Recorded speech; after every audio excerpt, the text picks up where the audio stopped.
Hey, okay, yeah, I've been working on this short story for way too long and I need a break. So I said that I would read one of the pirate short stories. Well, here's oh man, I'm not sure how I pulled this off. So with these uh with this I'm getting ahead of myself. With the pirate fan fiction, they're all connected. Like they all reference each other in some way or another. And so, I mean, like, I don't want to start with the first one and just go with that, right? I was hoping to, I don't, there's 12 of these.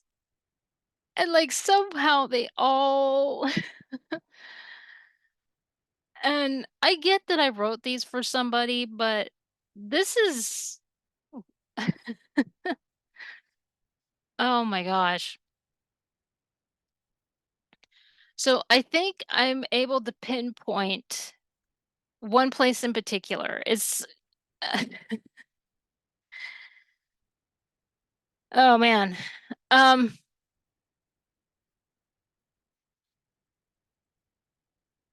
so just a little backstory on this, because I really don't want to give this person any kind of anything. So this particular individual, this self-insert is from Egypt. So throughout this series, Jack Sparrow, Will Turner, they travel from England and Egypt and the Caribbean. So they travel all in those three places.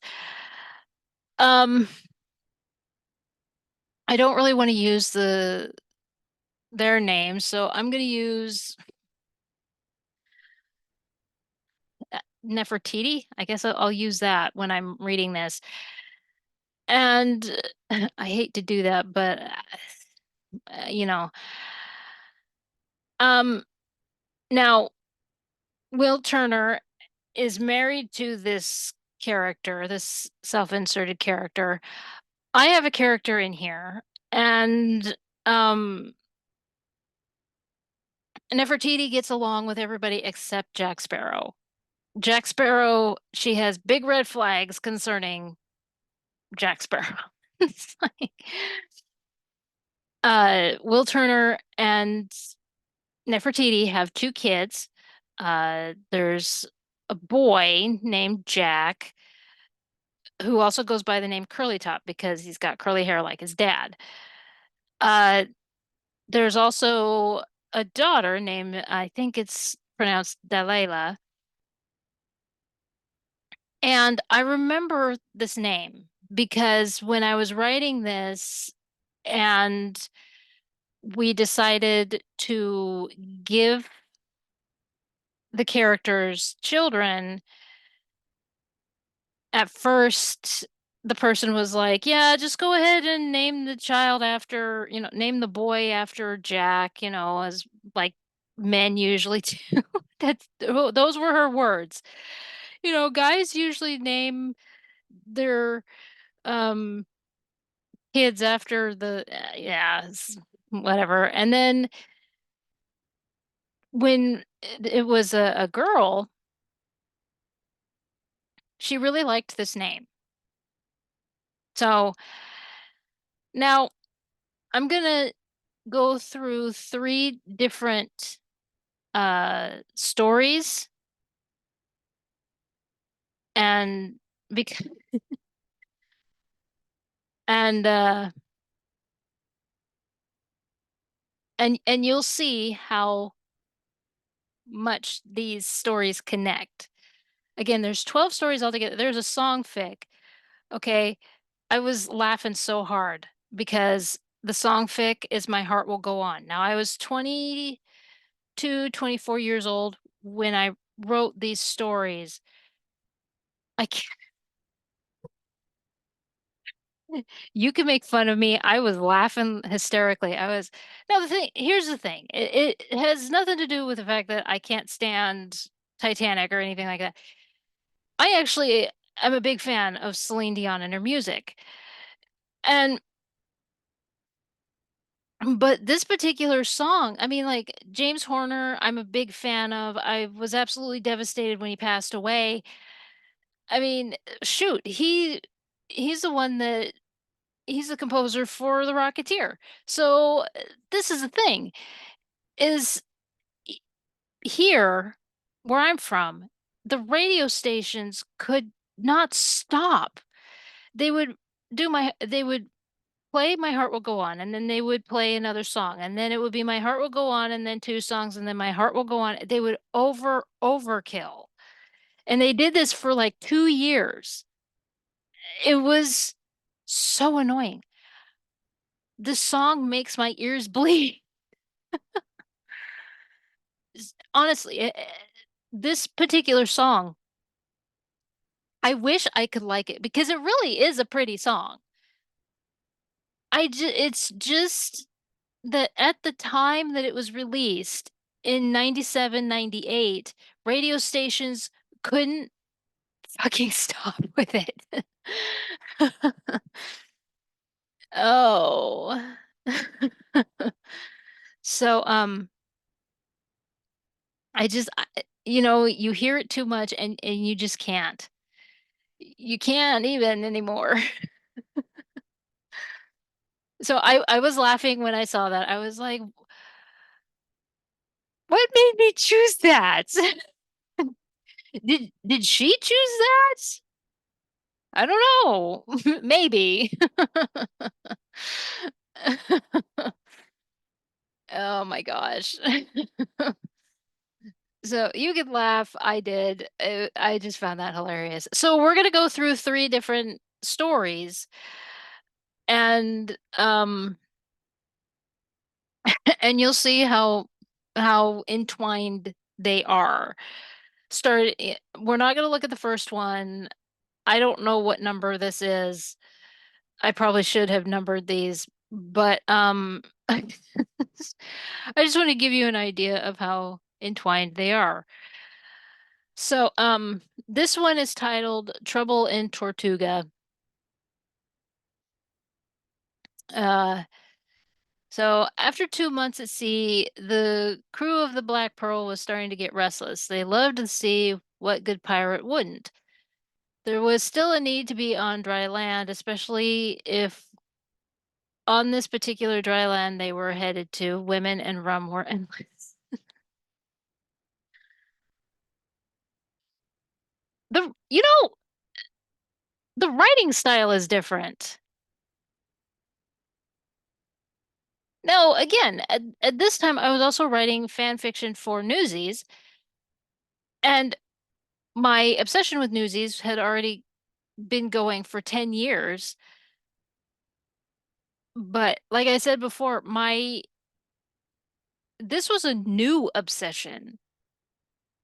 So the writing style is is different.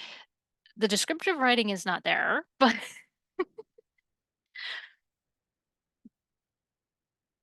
oh, yeah, I'm noticing that just in this little bit. But I was also noticing that when I was reading others as well. So, two things that Jack Sparrow held dearest to his heart. One of them happened to be running low on his ship, and he had to get more soon. And why not get both at the same time? That doesn't really make sense. Okay. We were noticing that in both those stories that especially that first fanfic, the one with Katrina in it. Yeah, there were quite a few moments where the sentence structure did not make sense. Well, here's another time. Glad to be consistent on that.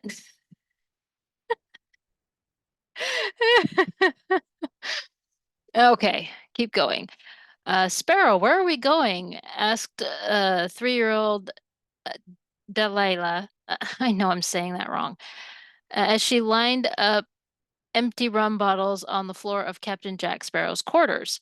And again, this is the daughter of Will Turner and Nefertiti, who is an original character, who is actually the self-insert of the person that I wrote this for. Tortuga, young lass, he replied, trying to make his last bottle of rum hold out until they got to the island. A pirate's paradise. She sat back and admired her work, then looked up at him. What's there? Jack set the rum bottle on the windowsill as he stood towering over the little girl. He had a feeling if he told her what was in Tortuga, her father and mother would hang him like he almost had been dozens of times before. Looking down at her, he simply replied, It's just a pirate's paradise, love. Again, let's see, this was 2004, 2005.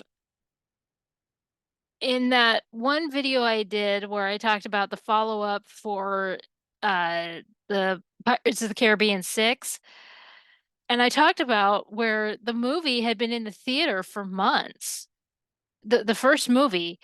Now, these were written as we were slowly learning about the second movie. So the second movie was in the works.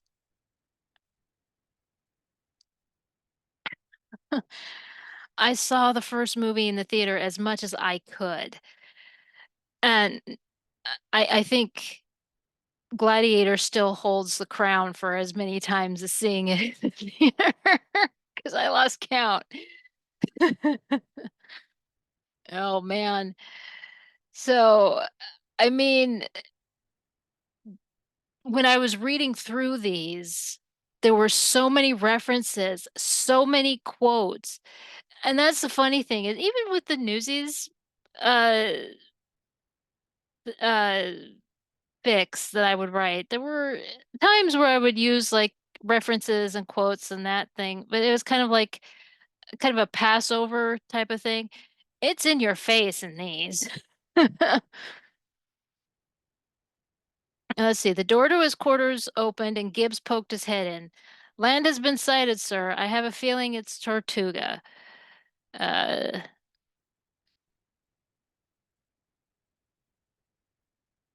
at, shows, at this,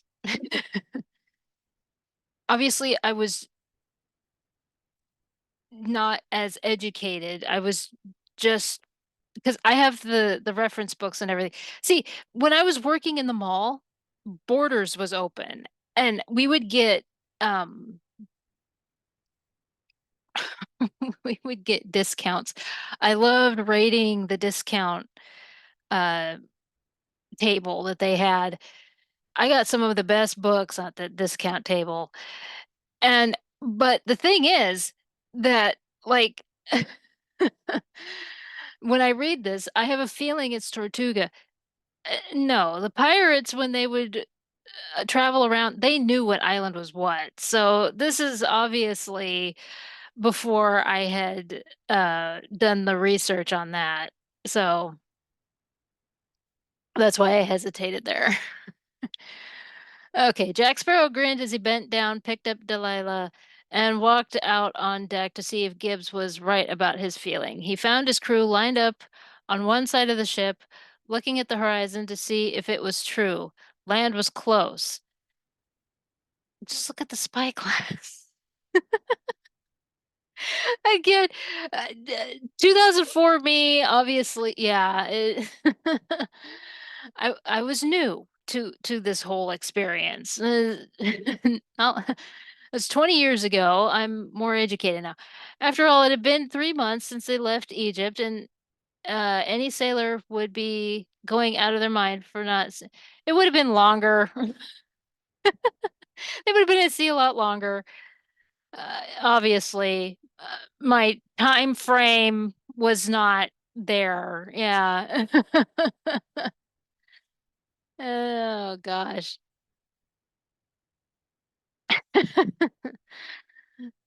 It's just like when I was talking about that. that book by John Jacob Astor, and things are space is measured in miles.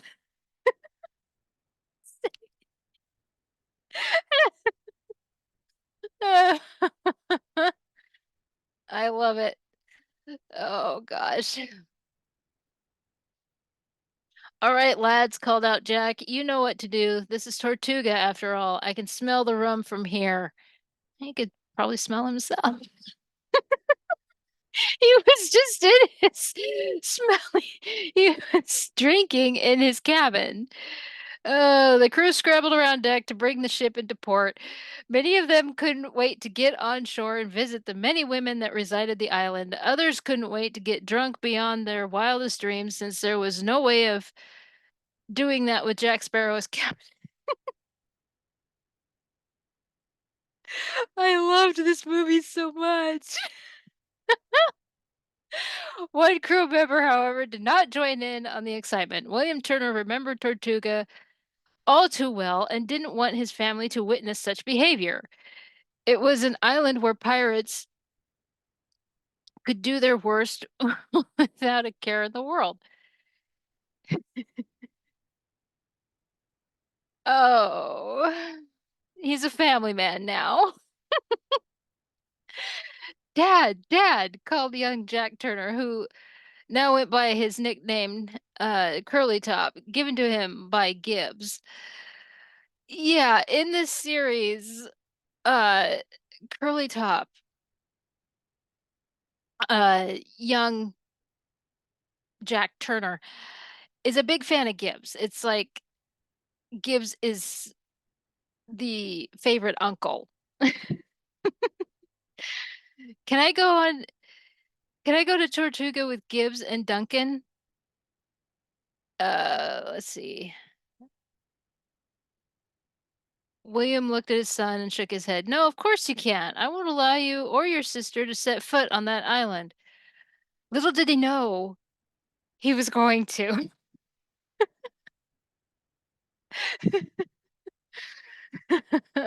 Oh, come on, Turner, said Gibbs as he walked next to William and slapped him on the back.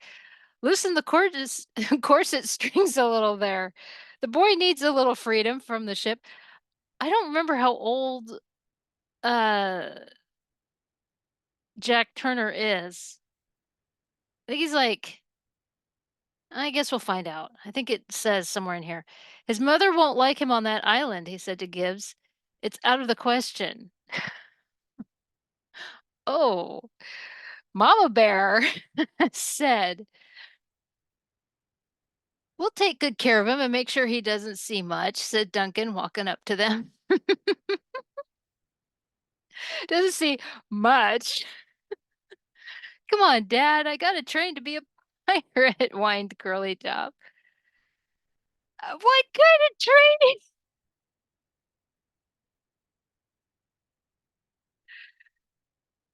Okay, now I wonder how old he is that I wrote that. William heaved a sigh and finally nodded. I will say yes, but you have to watch him closely. Nefertiti is very. Don't worry, lad. He's in good hands after all. Laughed Gibbs as he quickly left with Duncan and Curly Top.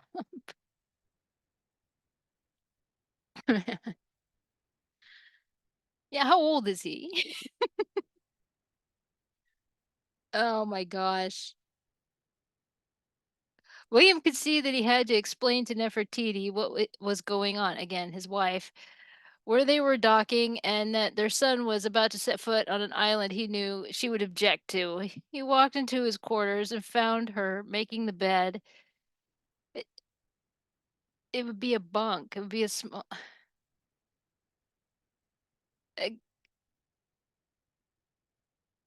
Making the bed? What? Okay. It didn't seem right that she would be doing something like that. Something. Oh, someone as beautiful as her. A little sappy. Oh, did I hear right? We're docking, she asked, not looking up from her work. Yes, at Tortuga. She turned her mysterious brown eyes went wide.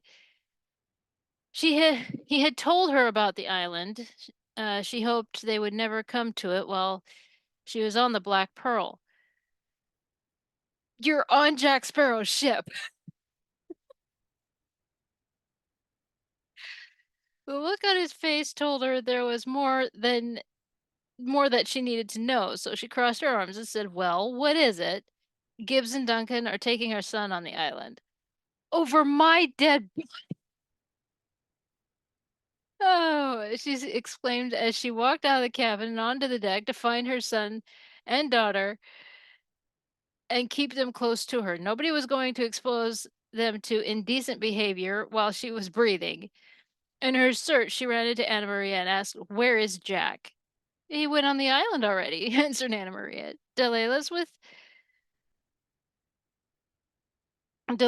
him, so there's no need to worry."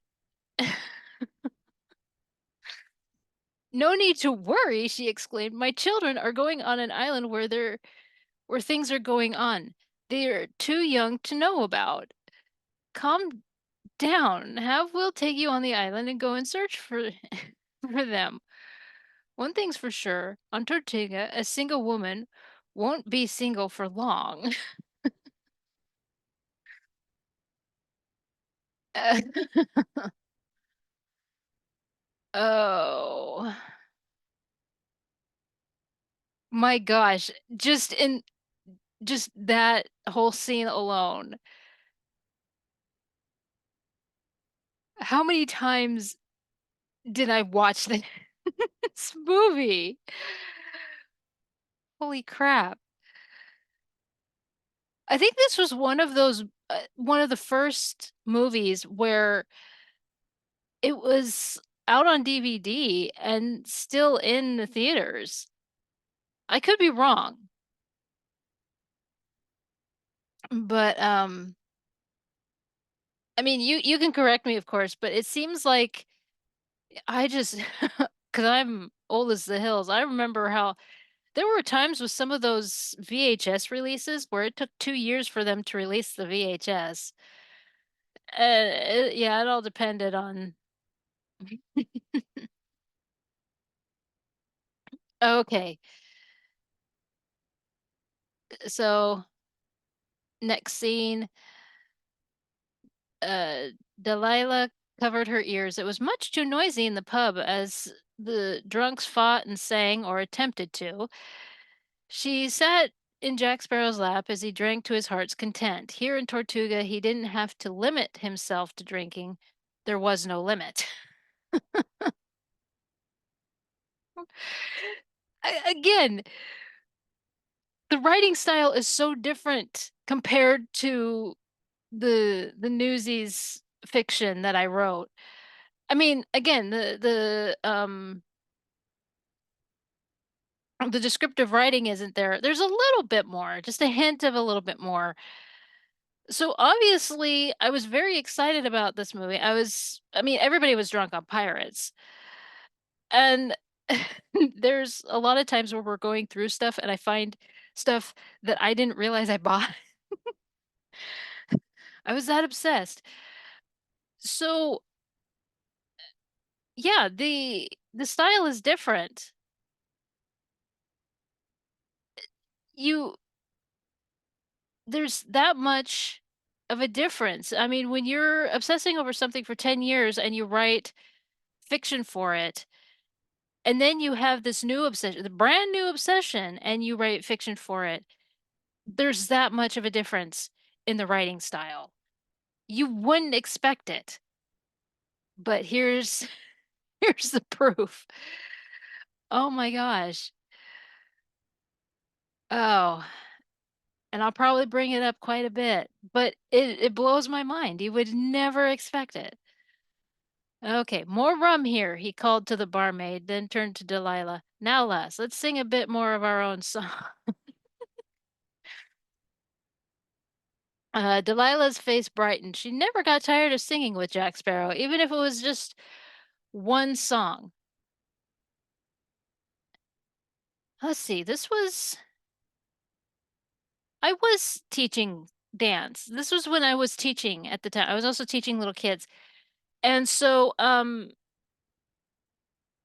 that's another thing to consider. So the relationship between Jack Sparrow and this little girl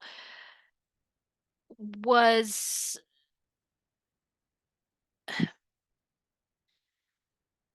uh something that was part of my work. So I kind of injected my work in this story. So so working with little kids, yeah. I didn't even think of that until just now. I hope that made sense.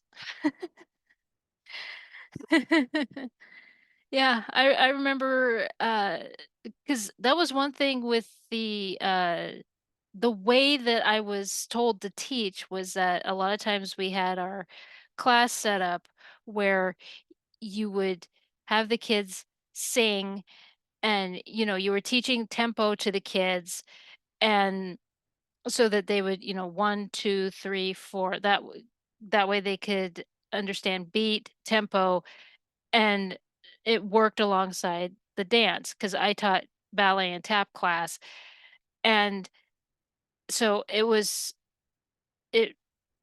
really helped them to understand. And everything that we did with the kids, we would teach them singing, beat, tempo, and we would teach clapping, musical instruments. We would work alongside. Yeah. So this scene with, singing a song with this little girl was something that I did. I never realized that I injected it into a story like this. Huh. Yeah, because I was teaching at this time. Let's see, when did I quit teaching? I think it was 2005. June of 2005. Okay. So keep going. Let's see. There you go, Jack. Drowning your troubles again, are you? Asked the barmaid, with her thick Irish accent, a smile on her face. She's one of the few that actually talked to the famous pirate captain. Only the sea does the drowning, Celtic. Savvy, he said, looking up at this is my character. Looking at the barmaid as he drank his rum. Celtic chuckled, then looked at Delilah, not noticing her before. And who's this now? You haven't gone to kidnapping now, have you? Delilah looked at Celtic and shook her head. I came with him because I'm living on his ship with my dad. Are you now? She said with a smile. And who would your father be? You remember Will Turner, love? Asked Jack Sparrow as he began to bounce little Delilah on his knee, causing her to giggle. Celtic raised an eyebrow. Will Turner, the son of Bootstrap Bill. Let's see. Jack nodded. 8 years ago, he found himself a wench and married her. Well, now, ain't that a precious thing? I would have never guessed that of him. He smiled down at Delilah, then looked at Jack. But I think for the sake of the child, you shouldn't call the mother a wench. That's right. Put him in his place. Oh, that's right. In the first one, for some reason, I wanted to put it in the second movie, but in the first one, they did mention that. Right. Okay.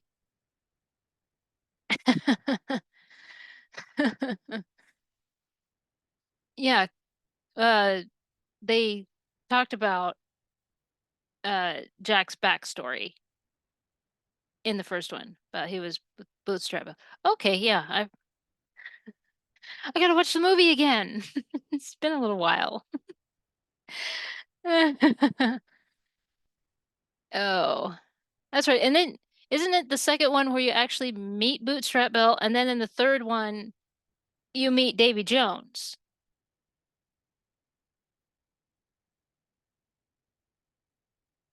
Isn't that gosh, I gotta watch those movies again. It's been long enough. Oh, merciful heavens. My throat is starting to get a little scratchy. Okay, so Celtic left Jack's table as she was called to fill out more orders. She always had a close relationship with Jack. I'm going to paraphrase this long. paragraph. She had a feeling she had a feeling it was because she served him unlimited rum. She walked over to an empty table to clean it off and glanced over at Jack's table to find he was gone, but Delilah was still there. Uh-oh. Her face fell as she rushed over to the table, ignoring the bartender's calls as she went to the child and collected her in her arms. Where's Jack? She asked the little girl. He went with a girl. Celtic took in a sharp breath and held her tongue. She would leave those words for she confronted Jack. Can you tell me what she looked like? Delilah shook her head. No, but her hair was brown and it was curly like my. Why did she say no when she just told her what she looked like? Oh,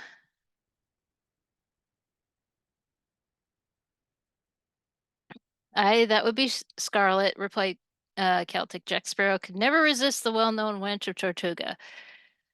Uh, what was the other girl's name? Because there were the two women who slapped him when he was when they were in Tortuga. There was Scarlet, and there was the other gal who slapped him.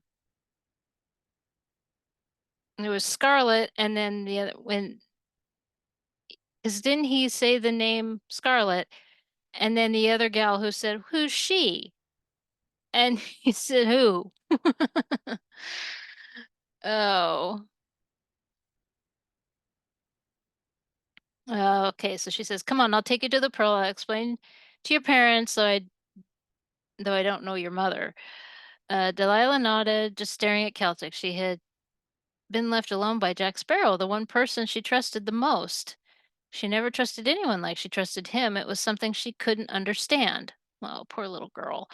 Uh, Celtic talked to her boss and walked out of the pub and into the busy street of Tortuga, fuming at Jack for leaving the little girl at such a place. All he had to do was at least tell her that she would watch and if she would watch Delilah for him. Let's see. Then somebody yells Delilah. Celtic turned, saw a young woman running up to her and snatched the girl from her arms, kissing her over and over and thanking the gods that she was safe. Soon she saw a familiar face and smiled as Will Turner walked up behind the young woman. He asked if the little girl was okay, then looked at Celtic and stopped. Hard to believe it's me, ain't it, Wilt Turner? She asked with a smirk. Nefertiti looked up at Celtic, then at Will. What does she mean by that? Uh-oh, somebody's getting jealous. Oh, I only know Turner through Jack Sparrow, she replied. I didn't mean any harm. Yes, where is Jack DeMille? Oh, Mama Bear's coming out. I want to speak to him. Let me deal with the pirate captain. Imagine leaving your daughter in the bar alone to spend time with Scarlet. All he had to do, after all, was ask me to watch her, and I would have. He's got a lot to answer for, she replied to the mom, waving her arms around almost like Jack. Oh, Celtic's very upset.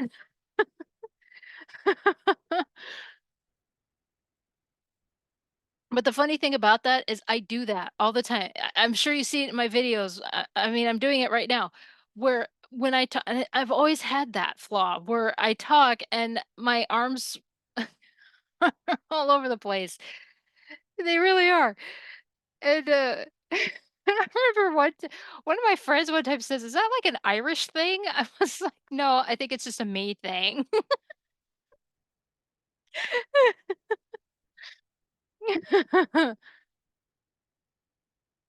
Oh, he had my daughter in the bar. Nefertiti said with wide eyes. William stepped in at that moment and said, "Why don't you take Delilah back to the ship and put her to bed? I think she's had enough excitement for one night. Diffuse the situation." Oh, Nefertiti took a deep breath and nodded. She had a feeling her husband was going to talk more with this young woman who actually saved her daughter from getting kidnapped or worse, but her mind was on one thing, getting to the bottom of why Jack left her daughter alone.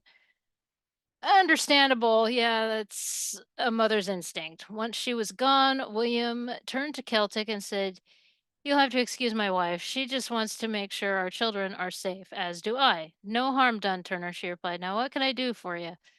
"I have a feeling you're looking for a favor." He nodded. "We've been searching everywhere for Jack.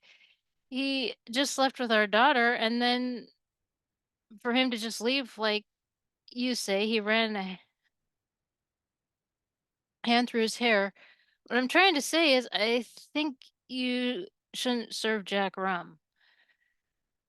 Celtic looked at him, a smile forming. You've formed a shrewd streak since last we met, Turner.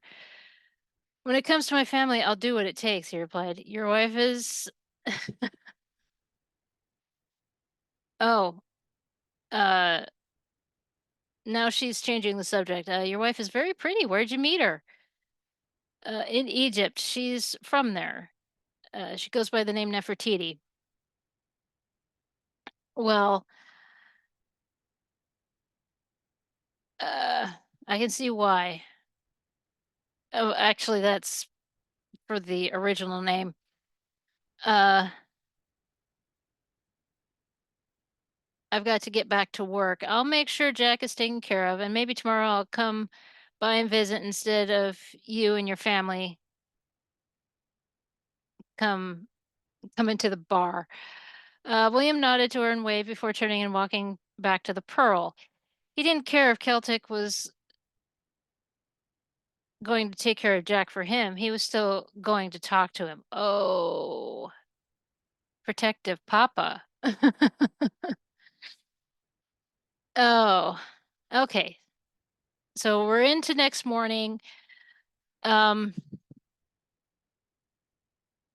and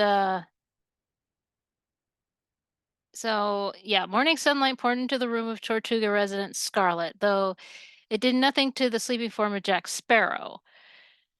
He continued to sleep soundly until a pail of cold water was poured over him, causing him to, that should have said shriek. It says exclaim, but it should have said shriek in shock and jump out of the sofa he had fallen asleep on. Uh, oh, a pirate can't stand a bit of water there, can he? Jack shook the water from his clothes, then looked up. That wasn't Scarlet's voice. His eyes went wide as he said, "Celtic, what are you doing here?" "I'd be asking you the same thing, Jack Sparrow. Do you realize you left that little girl alone in the pub last night? She's with her parents on the Pearl now, thanks to me," uh, stated Celtic, her hands on her hips. "I knew I could count on you," he said. Wow, that's bold. "Oh," he said as he put his hat on his head. You know, I've been looking I'm pretty sure it's up in storage, but I have one of those hats. Uh, my parents went to Disneyland years ago and bought one of those Jack Sparrow, pirate hats. I wish I could find it, and, I'm sure it's in storage. I thought I had it in there, but it's not in there, so oh, well. But because you did what you did, you'll find that things won't be so easy for you, uh, said Celtic before storming out of the room. Jack gave her a confused look as he watched her leave. He had been watching Delilah since they left Egypt. He needed a break from her. What was wrong with them? Oh, Lord. Looking in the mirror to make sure he was presentable, Jack soon walked out of the room and headed straight for the pub to get his fill of rum. Of course, he needs breakfast. Sorry, Jack, I can't be serving you any rum, said the bartender, and I can't be saying why. Listen, mate, don't be playing with the mind of a hungover pirate. Again, the writing style is so different on this. It it really is. I said it. I've been saying it while doing this, but the word I used was charming. It's just charming, and it really is because it's a brand new obsession. It was written 2004, 2005. The movie came out in 2003. We just found out that the second movie was coming out. So this is the difference between having a 10-year-old obsession and a brand new obsession. It's exactly what it is. And so proof is here, man. Okay. I was given direct orders by more than one person to not serve you. Jack looked at the bartender and walked out of the pub. This wasn't the only place that served rum, after all. He could find some place that would give him the rum he needed. Yeah, he needs his medicine. Come on now. The problem was, after walking around the whole island looking for a place to serve him, he was still deprived of his favorite drink. He went back to the Black Pearl and was met by Nefertiti, her arms crossed in front of her. This is the funny thing is that writing the pirate story that I'm working on right now, I have been getting a history lesson on alcohol. And in the 1700s, which would be because I believe Black Flag, the Assassin's Creed uh, game, it starts off, I think it's 1712. And where I'm at currently, it's like in 1715, somewhere in there. So people, it was, yeah, it was, alcohol consumption was, I mean, this is like quite the rabbit hole. It wasn't just rum that was the cocktail of choice in the Caribbean. There were other, there was other stuff, but it was the main one. And I mean, I don't drink. I made that promise to myself when I had to take medication and everything. I just was not going to do that. And I know it's responsibility, adulting, whatever. But when I'm reading up on this, it's really interesting. It, as weird as it sounds. And especially hearing about like how I think it was like Japan or in Asia that it was actually uh disrespectful not to get drunk. So there were people who would actually pretend to be drunk at these parties. I was like, "Really? That's wild." And I'm not laughing to like I don't mean to be disrespectful or anything. I just found that interesting because uh over in the Caribbean and even in Latin America, they were boozing it up too. It was it was everywhere. By the 1700s, like booze was just people were alcoholics, man. It was it was crazy. Yeah, this was a because I I decided to read up on it because I was like, they had to be drinking more than just rum. I mean, this seems like very stereotypical pirate thing. And so I fell down such a rabbit hole. And Oh my gosh. Oh, man. Yeah, so it was interesting reading that. Okay, so yeah, Nefertiti is confronting him. All right, so having a rough day, Captain Sparrow? She asked flatly. He ignored her as he walked towards his cabin. Okay, so he's apparently, I guess I missed that part. Okay, he went back to the Black Pearl and was met by her. Yeah, so he is on there. As he walked towards his cabin. Dyslexia, please. Oh, Nefertiti wasn't going to let him get away with that. She grabbed his arm, which startled him since it was the first time with the first actual contact received from her, and and turned him so she was glaring at him. The wording is a little weird on that. Don't patronize a pirate when he hasn't had his drink. Don't avoid a mother after you endangered her child. Savvy. She snapped. Wow.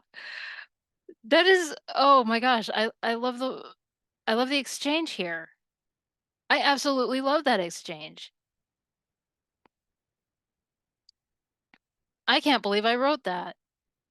After seeing a lot of the, like the total, like Katrina and all that stuff. I still remember the whole scene in the church, which what the hell was that? It was absolutely horrendous. There were other scenes in the original for that book that I wrote. It was it originally was a fan fiction. It's up. And there were scenes in there that were like, "Oh, what's this?" I really like this exchange. She's really sticking it to him. Oh, I do have to say this, that she gets along fine. She this is a character that, just despite the actual person that I wrote this for and where we're at now, I actually like this character because she has built walls around herself and she is slowly trusting people. But when it comes to Jack Sparrow, he's all red flags with her. And especially with her being protective mama bear, and you see this happening. Yeah. Yeah, I like this character. So, okay, so he pulled her away from him and turned his back to her, causing her to grab his sword from behind him and pinned him again. Wow. Pinned him against his cabin door. The sword blade threatened to break skin on his neck as she glared at him. Man, you okay. Oh. It was the first time she had to use her knowledge of swordplay since meeting William. Oh yeah, because there was I don't remember how far back, and there's a story where Will Turner taught her um like basically fencing. It was kind of a throwback to the scene where Jack and Will first meet in his workplace where he constructed swords. And an obvious throwback. When I was reading that, I was like, "Oh my gosh, this is just that scene." Okay. Okay, so knowledge of sword places meeting William, but she had to in order to get Jack to realize what he had done to her daughter. Okay, now you listen to me, Captain Jack Sparrow, she growled. When you left Delilah alone, you scared her to death. She didn't understand why you were leaving her alone for a woman. She's only 3 years old after all. If you ever do something like that again, I can promise you worse will happen than not having your precious rum." Holy shit. Uh, she let him go and threw his sword down on the ground before storming into, William's cabin and slamming the door. Jack picked up his sword and looked up to see Celtic standing in front of him, her hands on her hips, with a raised eyebrow. Oh, so there was a witness. Oh, I'm liking her the more I see her, she said. Oh gosh. Something you need, lass, he stated flatly, more angry with the fact that he hadn't had a drink yet. I would think he'd be more embarrassed that somebody saw that. I came to see how the little girl was after you left her, replied Celtic. Where might I find her? Jack pointed in the direction that uh, that Nefertiti went, and Celtic walked over to the cabin. She knocked on the door and waited for a reply. Soon the door opened to reveal Nefertiti holding Delilah in her arms. The young mother took one look at the barmaid and started to close the door, but the door was stopped by William. She did come looking for us after Jack left Delilah alone, explained William. We at least owe it to her to come in for a while. Uh, That's what I mean. She, this particular character, this Nefertiti, um, has is doesn't trust easily, and she's a protective mama and very mama bear. Okay, so Nefertiti nodded and walked over to a chair as she held Delilah close. After what happened the night before, she couldn't bring herself to let go of her daughter for a second. Celtic stepped into the room and sat in a chair after William offered it to her. You know, one thing I'm noticing, if you remember, those of you that saw the critique that I did for the Black Pirate, the one with Douglas Fairbanks, and I mentioned in that critique about how this ship looks like a grand hotel, and it was the same thing with I think the Chic, and Rudolph Valentino's the Chic, where it was a tent and then it looked like a hotel. The interior looks like it's big. I'm kind of getting the same thing. It's like, no, these ships were cramped. And just I should have seriously. I saw Master and Commander. What was I thinking? When it's talking about her making the bed. Come on now, they didn't have beds. They had Ugh, good heavens. All right. Okay, so William says, "I'm sorry you haven't seen our son yet. He's been busy with Gibbs, learning how to care for the ship."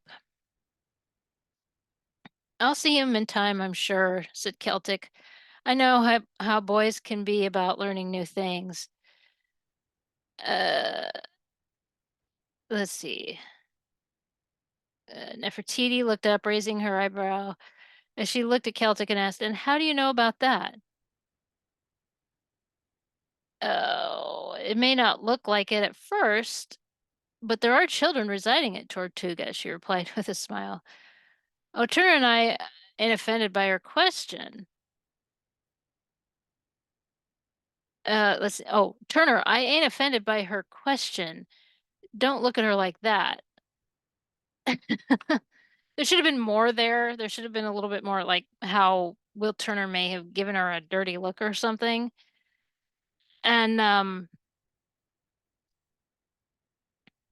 yeah, because there isn't anything there. So there should have been something there to indicate why she would say that. And Just then the door opened and Jack Turner walked in, known as Curly Top. He was about to say something to his father, but stopped when he saw Celtic sitting in the room. He stared at her and asked, "Are you a girl pilot, pirate too? Pilot, pirate too?" Because, Anna Maria.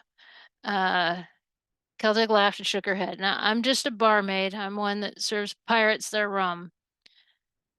"But Jack said you're the reason he hasn't had any rum today." "Well, Jack did something I don't want him to forget. Take away his rum and he won't forget a thing." Oh, gosh. "Is there something you wanted, son?" asked William as he stood and walked up to uh, his son. "Yeah, Duncan wanted me to get you so you could help with something that I don't understand." Okay, so William leaves the cabin and left the two women alone. And so Nefertiti wasn't sure if she could trust the feisty Irish barmaid. She did save her daughter from a bad situation. She looked down at Delilah and smiled as the little girl had fallen asleep in her arms. Uh,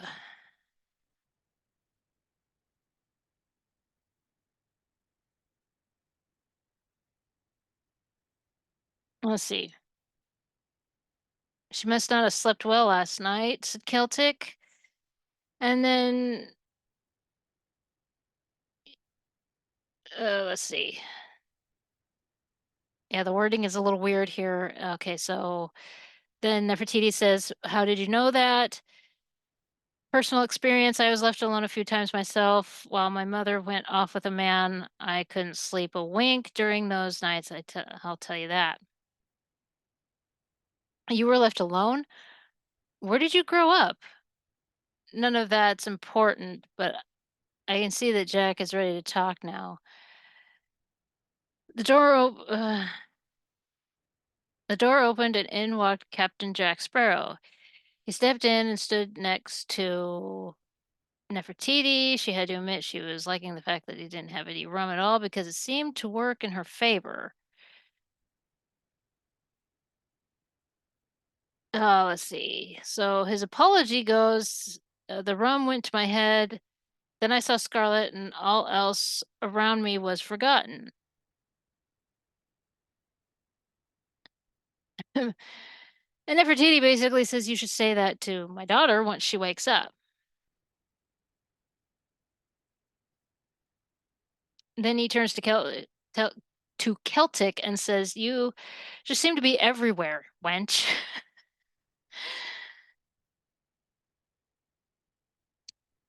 Okay. All right. So then he tries to say that he's learned his lesson, and Celtic says, "Well, good, but you're still not getting any rum." And, and that's where that one ends. So so that gives you an idea of some of the characters.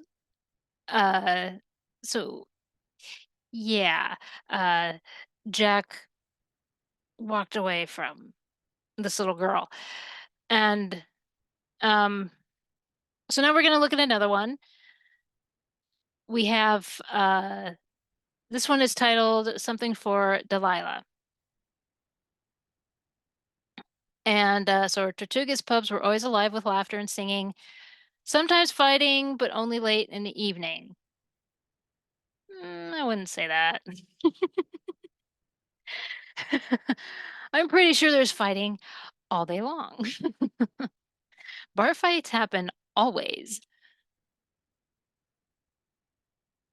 It was early in the afternoon as Celtic cleaned another table before filling another order. She was surprised at how calm it was in the pub, but it was a nice change. Celtic, the barmaid turned and smiled, surprised to see Delilah in the pub. Well, It ain't the Egyptian's pirate coming to visit. Sadly, I can't serve you a drink since you are too little, and your mother is standing right there." Delilah giggled as she hugged Celtic's legs. Nefertiti walked up and said, "She insisted on seeing you, though I don't like the atmosphere of this place for my daughter." "Well, we can fix that." She turned to her boss and said she was stepping out, then walked out of the pub with the two. "And how are things on the Pearl? I know Jack can be a problem without his rum." See, this is what I mean. They're all connected. It's like just, I mean, for all I know, this was like a day, like the next day. And so was it the next day, the next week? Uh, yeah, let's see. Nefertiti rolled her eyes. "You would think the world was coming to an end the way he acts." Oh, let's see.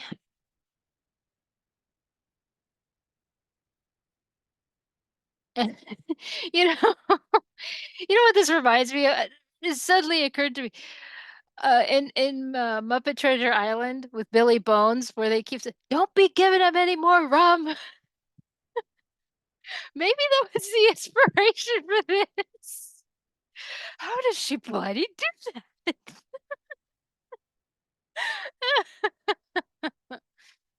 Oh, man. It could have been. It could have been the inspiration for this portion. Oh, all the pirate references, honestly. Okay. Why not? Okay. Delilah tugged at Celtic skirts, then asked, "Can you come with us?" She smiled at the girl and said, "I don't think I could handle Jack every day. Anyway, my place is here in Tortuga. But I like you." Oh, let's see. Nefertiti watched her daughter with Celtic. It reminded her of how she was with Jack Sparrow the first time he came to visit. Since Jack left her alone, Delilah had been avoiding him and at the same time asking to see Celtic. She didn't want her daughter to get hurt again. Maybe it would be worth talking to her and getting her to come with them on the Black Pearl. Okay, so it sounds like they are going on a trip and they want the barmaid to come with them. Delilah, we need to get back on the ship so that Celtic can get back to work. We can come visit here later. Of course you can. I'd love to see you again. Celtic waved and went back to work in the pub. Let's see. Delilah asked, "Why can't Celtic come with us?" as they walked back to the ship. Uh, she can, my little goddess. I think she just needs a good reason, replied Nefertiti as she walked on the ship, welcomed by her husband. She pulled him into the cabin as Delilah joined Anna Maria. Are they going to guilt trip her? What? She just said that her place was on Tortuga. Let's see. "Did you see Celtic?" asked Wildo. "He's in on it too?" Oh my gosh, it's a family affair. Okay, yes. Delilah asked her to come with us on the Pearl. That sounds like our daughter. Okay, why can't she? Couldn't you talk to her and get her to come with us for the sake of Delilah? Can't you tell your daughter no? What is this?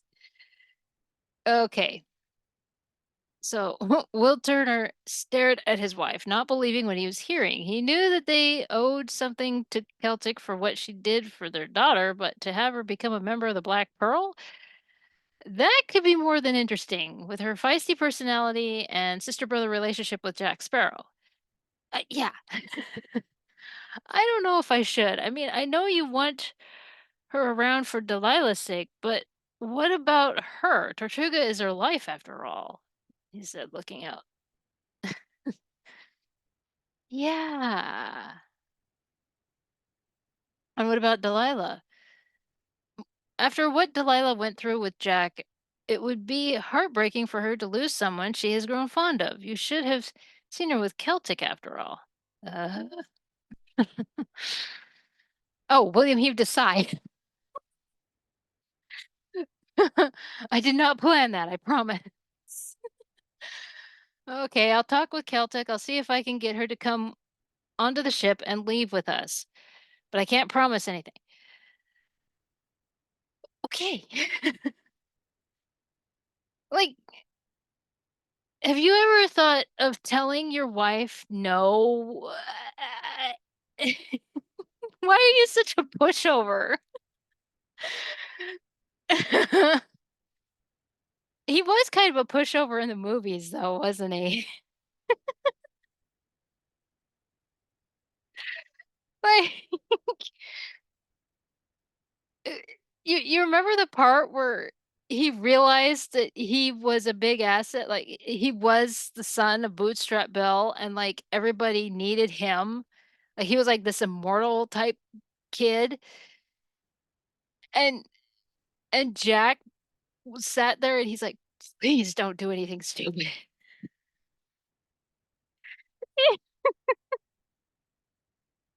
Oh my gosh. Yeah. Yeah, he was kind of a pushover the entire movie. Oh, good heavens. Okay. So, yeah, she knew that he could talk anyone into anything. Well, apparently you can too. I mean, what the hell? After all, he was able to get her to become a member of the crew of the Black Pearl. William smiled and, okay, they're getting sappy. I'm not going to read that. Okay. Celtic was fighting with Jack Sparrow. He wanted rum. She wasn't giving it to him. He was yelling at her, waving his pistol in her face, and he told her that he needed rum right away.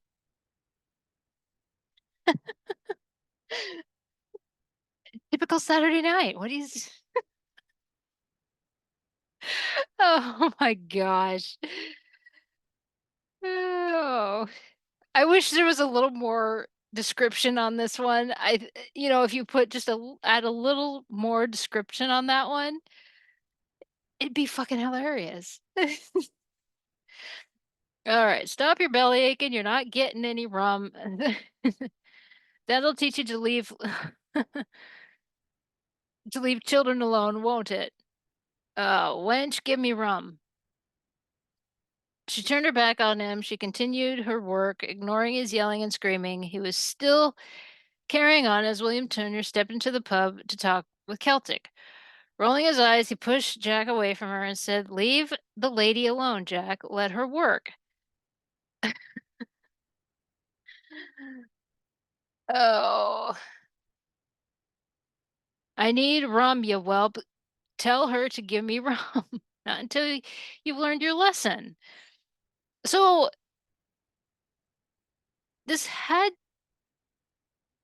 this story must have been like within days of what happened. Not months, just days, like within a week. Okay, so Scarlett shows up. She walks up to Jack, smiled at him, then slapped him in the face. Uh, Why not? Jack staggered back and then said, "I don't think I quite deserve that." "Well, I think you did," she said, "leaving that poor little girl alone by herself. What is wrong with you? Lucky for you, Celtic told me everything." That's okay. See, again, this is where this could have been added to the other one. It could have been just one big story. It didn't have to be. So obviously, Celtic told Scarlet what had happened, and that's why Celtic was in Scarlet's residence with the pail of cold water and threw it on Jack. See, because that wasn't explained before.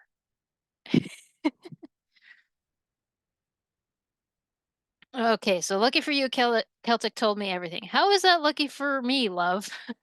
You're lucky I didn't find out about it sooner, she stated before walking out of the pub.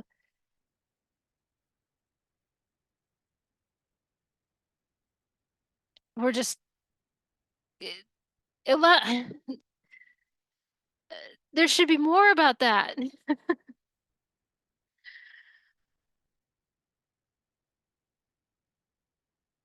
Oh, let's see. So yeah, Celtic watched that exchange. She continued to serve customers. Then William walked up to her and said, "Can we talk?" Uh, and he says, "How about we talk about you sailing on the Pearl?" She gave him an unsure look and tried hard not to laugh. "Me on a ship? You must be joking." My daughter has grown very fond of you. My wife and I were both hoping you would come with us when we leave for the sake of Delilah. Scratching her head, Celtic looked like he was insane. Yeah, what is. I can't just leave Tortuga. I've been here all my life.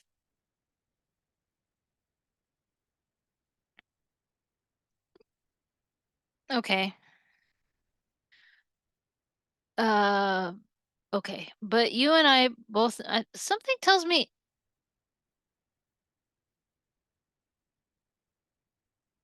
okay. In the last one, because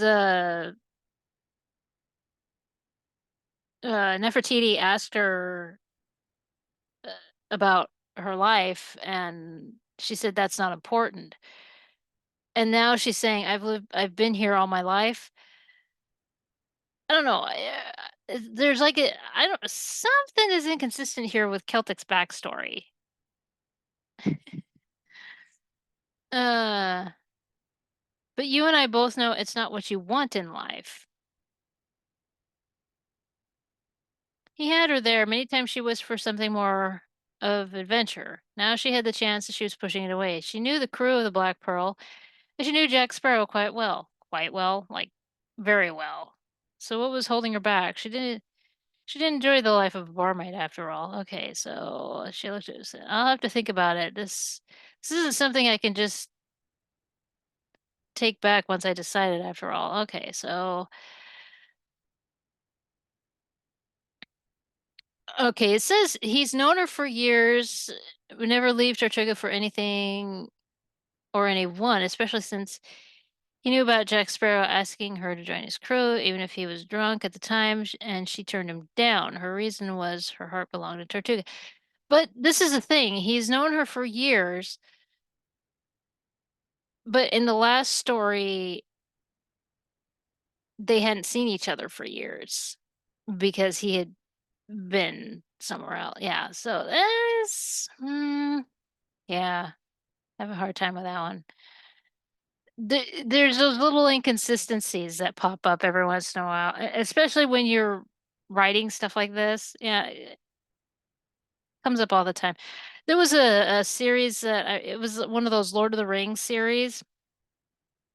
Now, with Lord of the Rings, it's a whole different ball of wax because, of course, Tolkien himself, I don't know how he kept all that consistent. I don't know. But the man was a genius. I mean, come on. But then you have people who are writing the fan fiction, and yeah, you know. Okay, so sun was beginning to set over Tortuga, though things were getting rowdy on the island as the crew left the Black Pearl to enjoy themselves. Uh,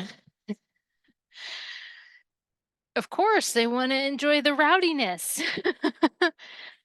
Everyone that is except Jack Sparrow. He locked himself in his quarters as he went through rum withdrawals. Ah, it's ridiculous.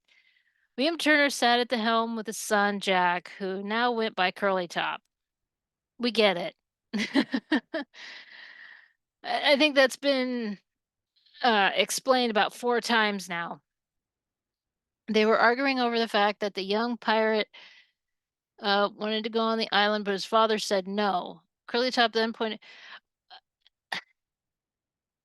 okay, well, mm, what happened? Because Jack Turner went on the island with Gibbs and Duncan. What happened there? Everybody's so in a tizzy over the fact that Jack Sparrow abandoned Delilah. What about this kid?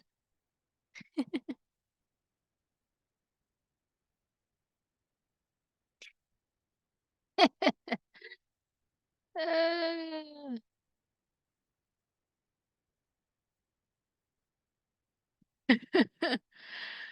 yeah. I mean, did Gibbs and Duncan keep their word and keep watch over the kid?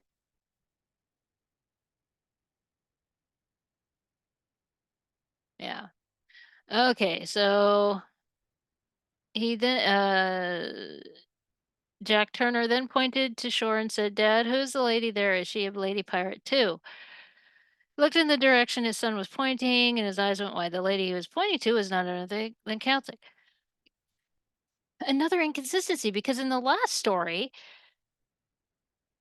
the son saw Celtic. She was on the ship, and he asked the same thing. What drugs was I on when I was writing this? Oh my gosh. Okay. Let's see. Carrying a simple bag that he concluded carrying her belongings. He walked down on deck to meet her. His son followed close behind him. Didn't take me long to think this over, she said. I took one look at where I was working, and that answered everything. Okay.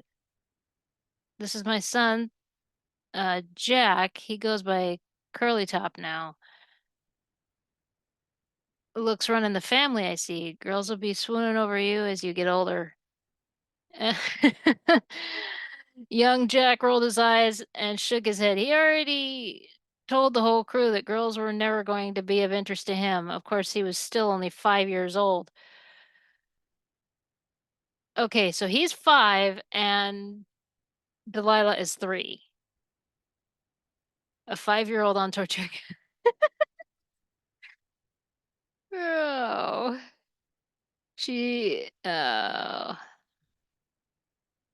okay, so his wife and daughter are in the cabin. I'll take you to them. I'm sure Delilah will be happy to see you again. I can't wait to see the little darling again. Let's see. Go and let's see. So Nefertiti was rocking Delilah as she told her an ancient story from Egypt.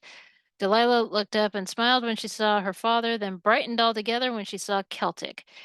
She jumped out of her mother's arms and ran up to the barmaid and wrapped herself around her legs.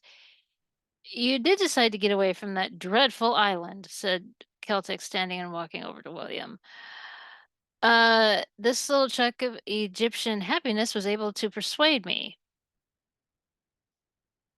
Uh, Jack still hasn't come out of his cabin. He still hasn't said anything about what happened. After what Scarlett did to him, I can understand why he wouldn't talk. Oh. Before the couple could say anything, Celtic walked out of the cabin and walked to Jack's out of their cabin and walked to Jack's cabin, knocking on the door with Delilah in her arms. She wanted to talk to the cabin of the Black Pearl, and she had a feeling he would stay calm with the little girl around, especially since it had to do with her. And he screamed, "Go away." She opened the door and stepped inside. Jack stopped this at once. He started to say something when he saw the little girl in Celtic's arms. He looked at Celtic and said, "You play dirty, love." So do you, Sparrow. Now, let me ask, have you learned your lesson? Leaving this poor child alone like you did. Uh, Jack looked at Celtic, then the little girl inside. The fact was, he missed her company more than he missed his rum. He didn't think a little girl would affect him as much as Delilah did. He replied, "Of course. I don't like this torture." Okay. Delilah looked at Jack as she held on tightly to Celtic. The former barmaid looked down at her, then looked at Jack, a smile on her face. Good, because I'm going to be around to make sure you don't do it again. Jack's jaw dropped, and his eyes went, went wide. You're what? I'm joining your crew. No, not good, not good.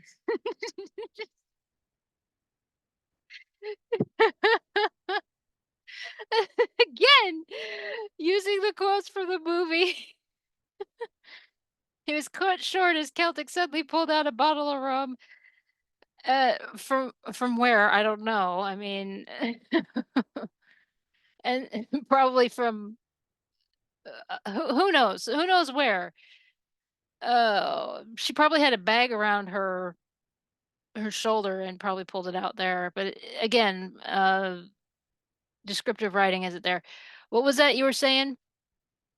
Jack snatched the bottle and snatched the bottle up and said to Celtic, "Welcome to the Pearl." Oh my gosh. Oh, yeah. So like as you can see, they are intertwined with each other. You're getting it more and more. Um, I don't know that I really need to read the third one because I was going to read a third one. Um, well, yeah, let's go ahead. Let's see. This one is called Bon Voyage, and this is where.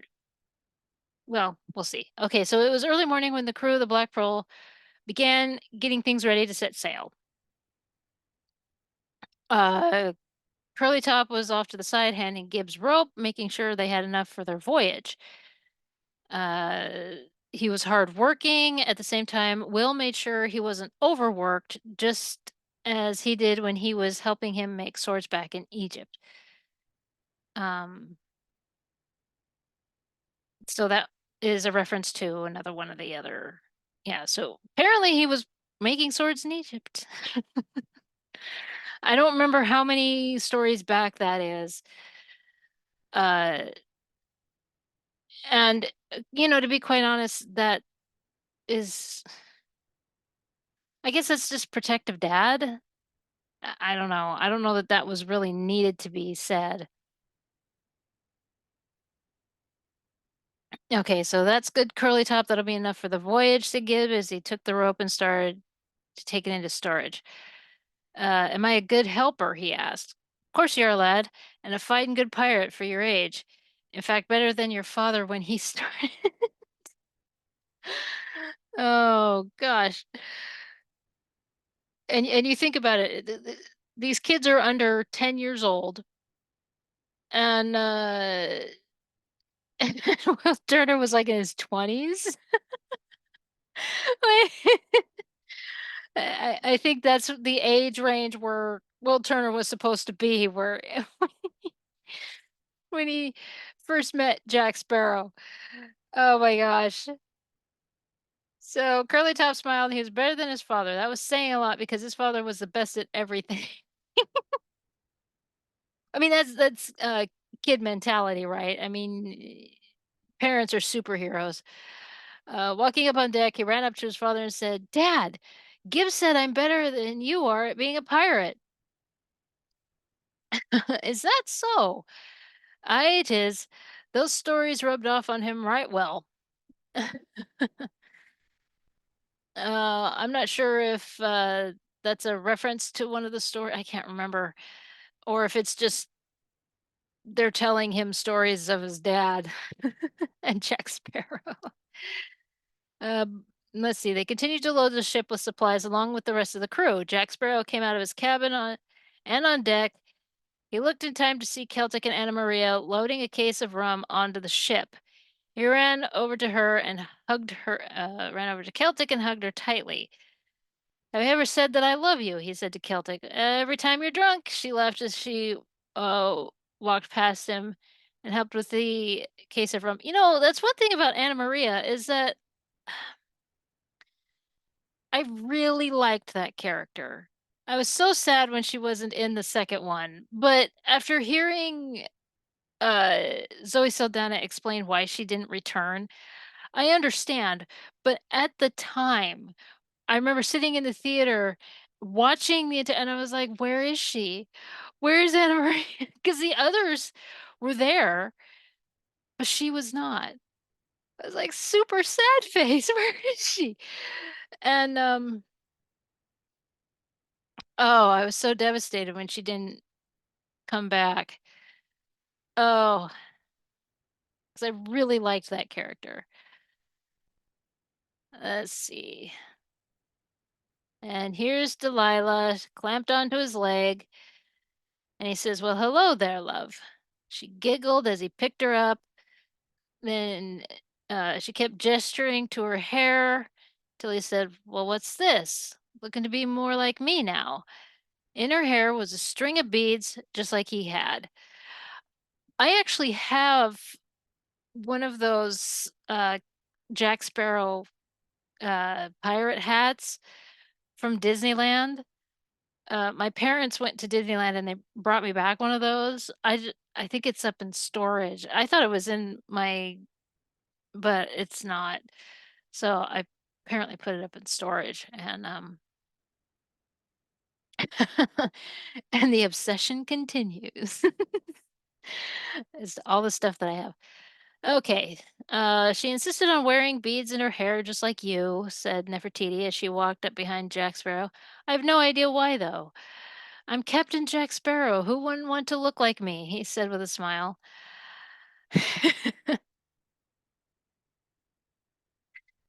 Oh my gosh. Nefertiti rolled her eyes. How could I forget? All I know is I don't want you hurting her again like you did. Oh, those days are over, love, said, said Jack. I can't have it be known that I am the pirate that hurts women. Celtic came up at that moment and chuckled when she saw the beads in Delilah's hair. Funny, she pulls it off better than you, Jack. Careful, lass, or there will be a woman overboard. I'll take the rum with me. You know, again, I've said it like a thousand times in this, but you know, when I read a lot of my Newsies fan fiction, there's a chuckle here and there in the stories and everything, and you get obvious references in the movie, but my obsession with Newsies had already been going 10 years. This is new. This is a brand new obsession. And man, I was so drunk on this thing. And oh my gosh, I love it. And maybe it's just a lot of these are just funny to me. I don't care. Let it be just funny to me. Okay. Uh, Jack raised an eyebrow as he walked away from Celtic to continue watching his ship be stocked with rum. Uh, Nefertiti looked at Celtic and asked, "How are you so patient with him?" "You can never be patient with Jack Sparrow," she replied. "I'm one of the few that can tolerate him." Let's see. William walked up to the two women, his arm going around his wife's waist as he kissed the side of her head. She smiled and walked away, leaving the married couple alone. Uh, Nefertiti looked at Will and said, "There are times I miss Egypt." So are they going to Egypt? They haven't said yet where they're going. And in the last one, it was segueing into, because they wanted Celtic to come with it and join the crew because they were going somewhere, but it never said where they were going. So where are they going? Okay. So Will Turner looked at his wife, concern in his eyes. He wanted to do everything he could for his family. anything to make them happy. Do you want to go back? I could always talk with Jack. She shook her head and said, "No, it's a natural feeling, especially with all the unusual things that have happened on this voyage. One day we'll go back, but not now." Uh, Dad, called Jack Turner. "We're getting ready to set sail." Let's see. Then, so Will leaves, and then the two women, Celtic comes back, and she's talking about um how Jack Turner is learning a lot about ships and being around pirates and everything. And Nefertiti says, "I would have never expected my kids to be around pirates so much." And that's when Celtic says, "No parent does. My father was furious when I left Ireland."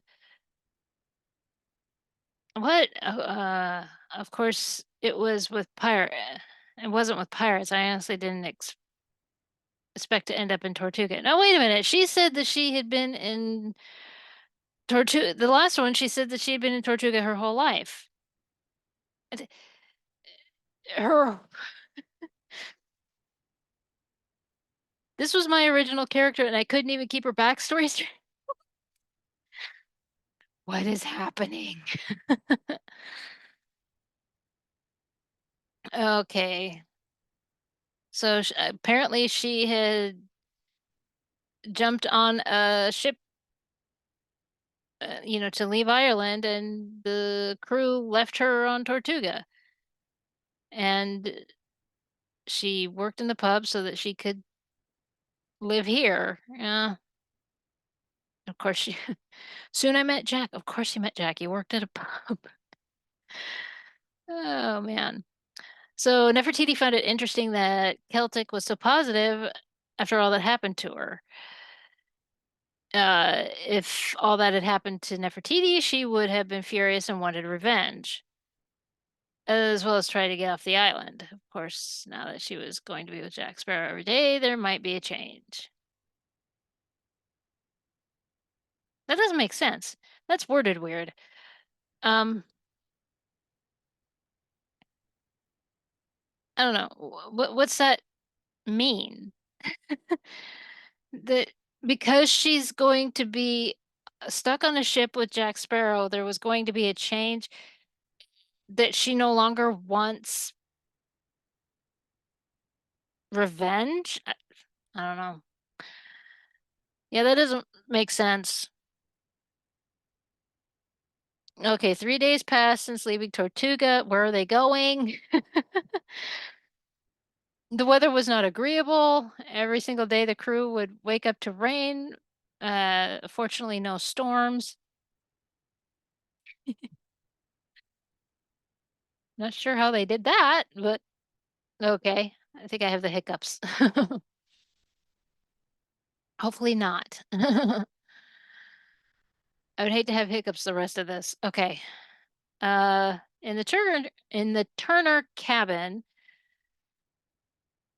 he and his wife sat alone together. Sat where? On a bunk in a hammock? Are you hovering? Where? On the floor? What are you doing?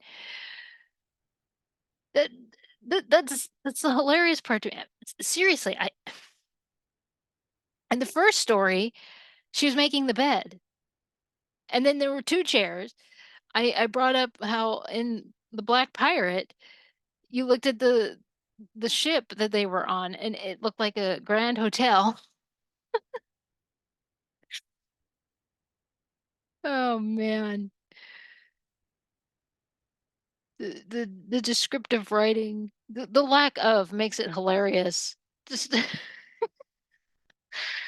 they sat alone together for the first time since they left Egypt. Again, I think that's about 5 stories back. Yeah, it's quite a ways back. Their son was with Gibbs, and as always, yeah, because I believe I said that at the beginning when we first started this video that Gibbs was like the fun uncle to the uh to Jack Turner. And their daughter was with Celtic and Jack Sparrow. The crew had decided the couple needed time alone. I would think that because it's rainy and the ship is there's a lot of seasickness. That's something that was not thought of, apparently. Okay, Will, do you know where we're going this time? She asked. And okay, so her head is resting on his chest as she sat in his lap. Where are you sitting on the bunk? Are you sitting on and again, they're because the sea is not you're not on the Titanic. I mean, this is where it barely feels like you're on a ship. Z- No, you are on a ship. You're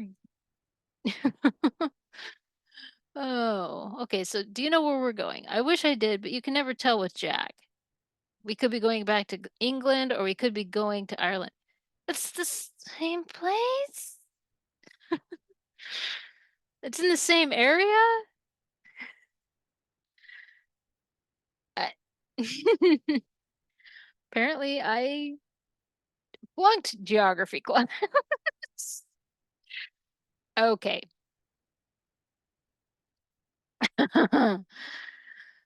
Oh, that's funny.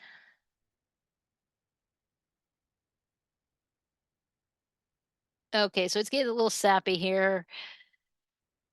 Oh, oh, it is funny though, because it says it was amazing how much she missed his touch after two kids. After, after two children, their affection for each other became less and less with every passing year. That's what happens when you have kids. Okay, they're there all the time. Oh, that bothered her since she loved being near her husband very much. Uh, Maybe I was around a lot of married couples and I heard them complain about stuff like this. I don't know. I for me, I don't know. Of course, I was working at the dance studio at this time, and I don't know. That that cracks me up actually, because to put something like that, I don't have kids, and I just feel like I heard someone say that, and so that's why I put that there. Oh, this yeah, and this next part, kind of okay. So when I talked about here, where it says that she was going to be with Jack Sparrow every day, that might change. It didn't make any sense. Okay, so here Will Turner is talking about how it was a bad idea to return to the Pearl, be a sailor again. And uh and her uh Nefertiti, words, can't say them. Nefertiti says, uh, this is where you belong and you know it, even if Jack can be a pain. Um, and he says, I'm glad you're willing to put up with him. And and she says, well, now that I can see, now I know that Celtic can, I'm sure I can. Even before Celtic, you did a good job. I heard about how you held a sword to his throat.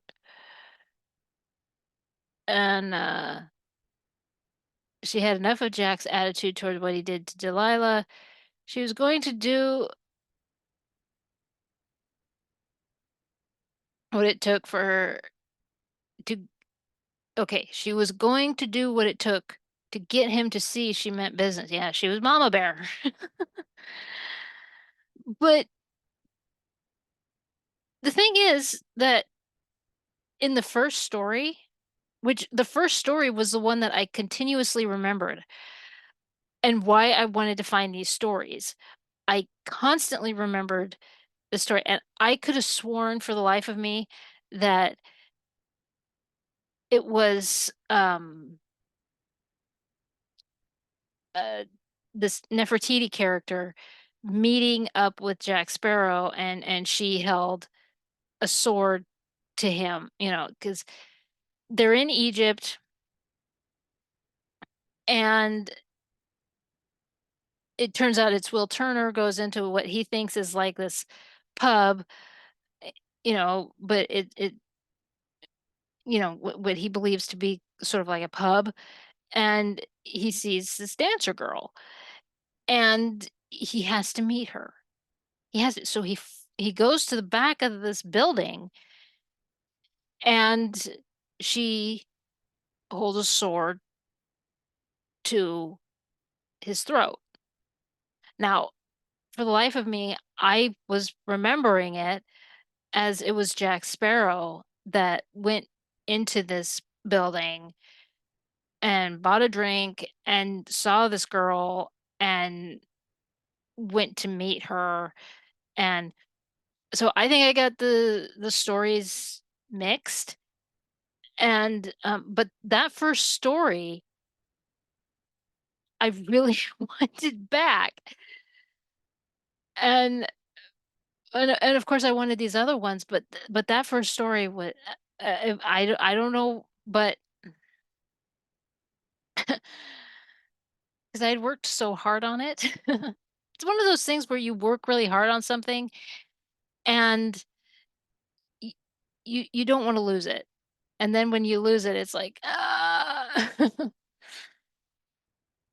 And, so that wasn't the first time that this character held a knife or a sword or a weapon to one of these yeah. She did it to Jack and she did it to Will, so she's a badass. And, okay, so they're getting a little sappy. They're getting a little romantic here. They're kissing and everything, and then they stop suddenly, and Will Turner says, "Seems we have an audience," as he looks at the door, and when, Nefertiti looks over at the door, there's Gibbs and Jack Turner. Uh, Will and Nefertiti start laughing, and, then Jack Turner says, "Dad," he has a funny look on his face and says, "What are you doing to mom?" Then the couple starts laughing hysterically, and, of course, Gibbs just walks away and shakes his head. He decides to go up on deck. He's just gonna stay out of it, and, Jack Turner just stands there in confusion as he watches his parents laugh uncontrollably, and, and it says he would never understand adults. That's that's where it ends. Um, so those are 3 stories. Again, I don't know where they go. And, oh, I guess they go to you know what? I will do another one. I will do another one because it talks about where they're going to go. Uh, let's do 4, okay? Okay. I think, yeah, let's do another one because it seems like this one we meet another person from the yeah. Okay.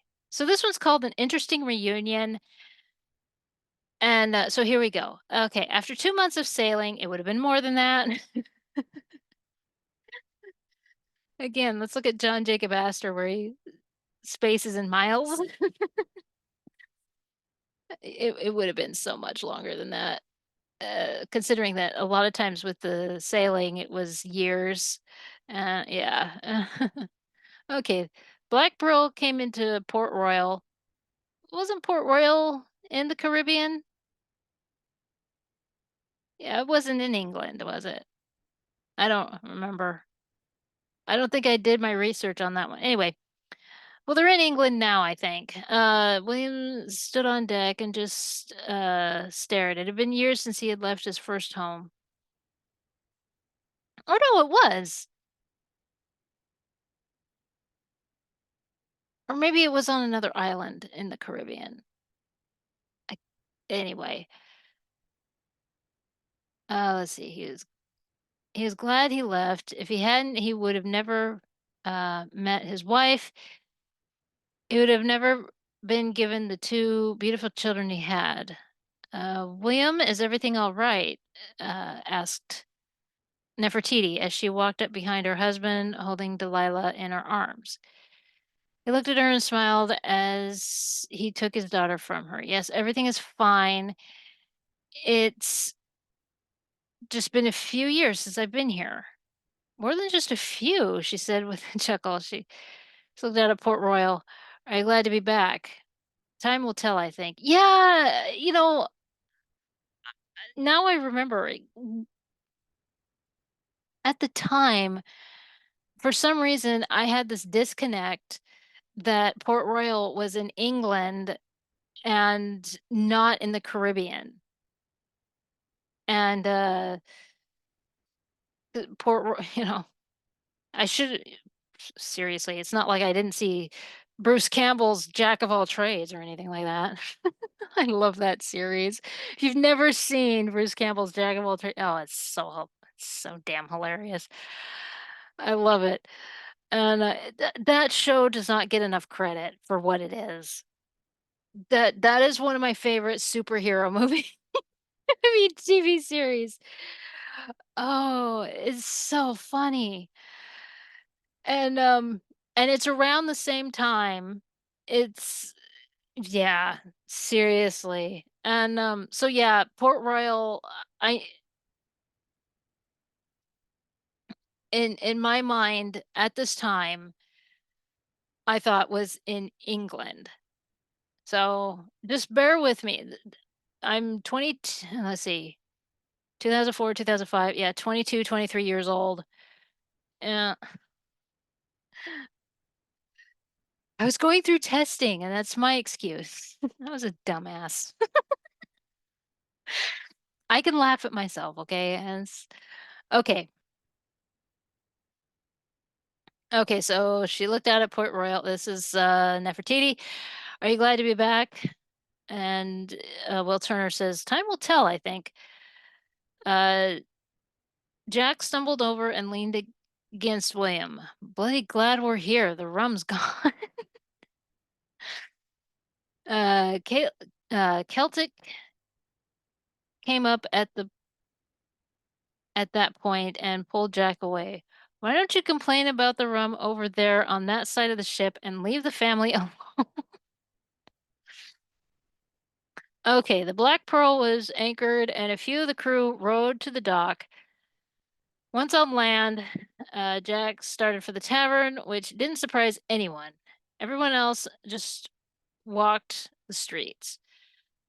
Uh,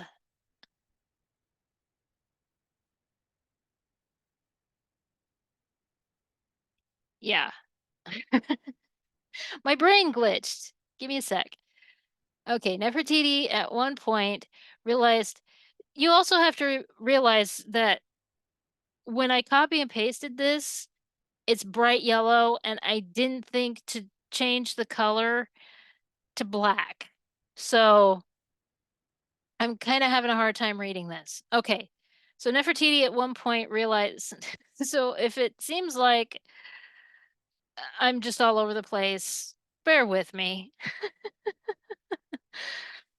Okay. The all eyes were on her as they walked, causing her to become very uncomfortable. Yeah, because she's again realized that she is Egyptian. She's a native of a native Egyptian, and um so I'm surprised I wrote that. Usually I wouldn't. The reason I say that before people start on me is because considering um how my descriptive writing is trash, and then to put that in there, that's why it surprises me. Okay, so the reason for All Eyes to Watch Her was that she was for her usual Egyptian was for her Egyptian dress. The pirates were used to it, and the reason okay, pirates were used to it, and in Tortuga it wasn't anything unusual, but here in Port Royal, it was very revealing.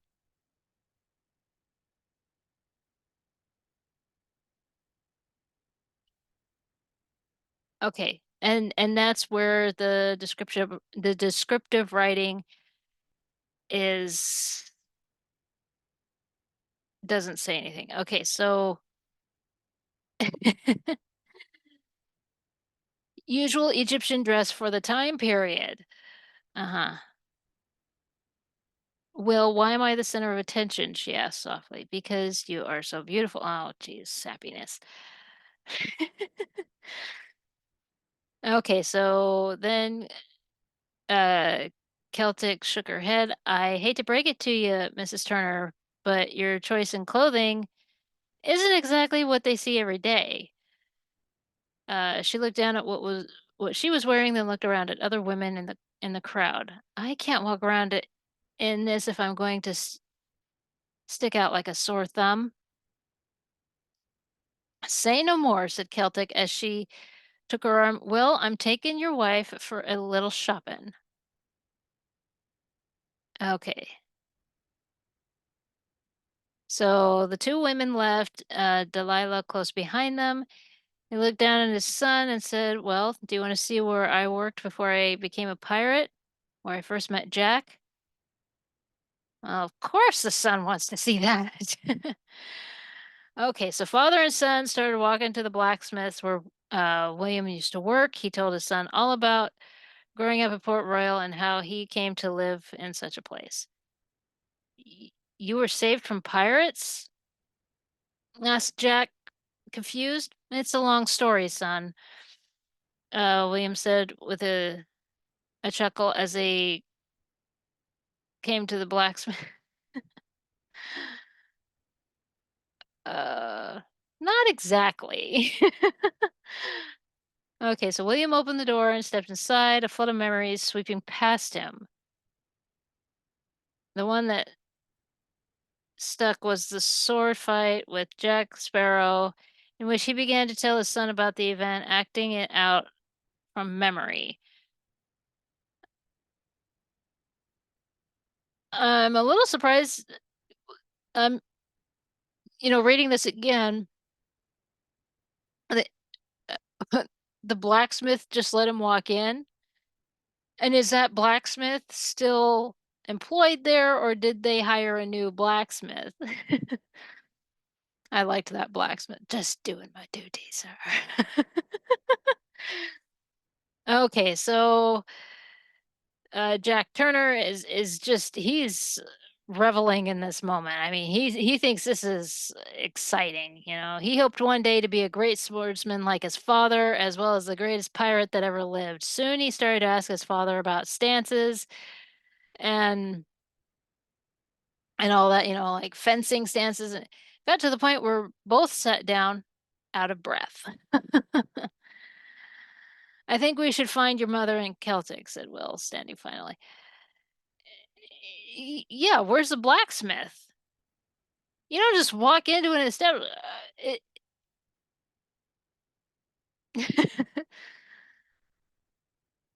Okay.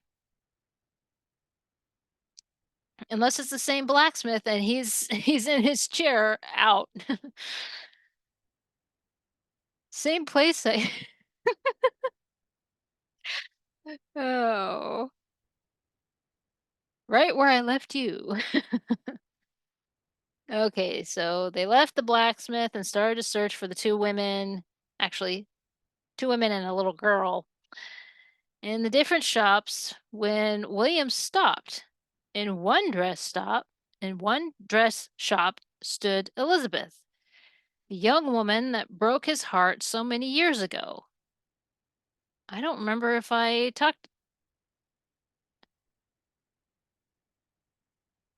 don't know if I must have mentioned this. I had to have. I'm sure there's one of these stories that brings this up. And again, when this yeah, because at the end of the of Pirates of the Caribbean, uh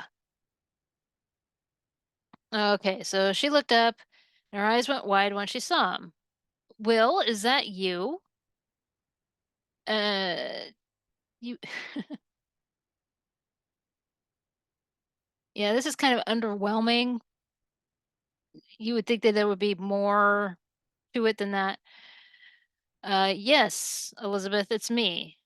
I kept his voice flat. "It's hard to believe I'm still alive." She shook her head. "No, I just haven't seen you in years. I'm happy to see you." Oh, now I'm curious. Did I actually? I can't remember. I don't remember seeing her name mentioned in any of these stories before. I'm gonna have to go back. I'll do that after this. Okay, so